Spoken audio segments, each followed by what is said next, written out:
लेकिन नीचे आवाज़ नहीं आई।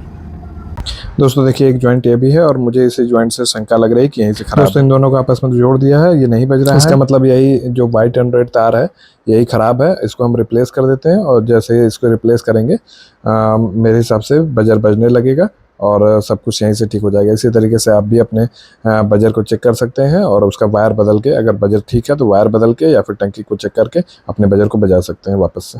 चलिए अब हम इसके वायर को रिप्लेस कर देते हैं, और वायर को दूसरे वो रेड एंड वायर जो पतला वाला तार था उसको हटा दिया है, और ये दूसरा तार इसमें जोड़ करके चेक कर लेते हैं कि ये बजर बजता है या नहीं बजता है। टोटल सिस्टम क्लोज कर लिया। अब फिर से मोटर को यहाँ से ऑन करते हैं, ये ऑन कर देते हैं, ये मोटर ऑन हो गया। और अगर इसको हमने दबाया और यहाँ बजा तो इसका मतलब सिस्टम बिल्कुल ठीक हो गया। वही तार उतने दूर का पंचर था जिस वजह से वो नहीं बज रहा था।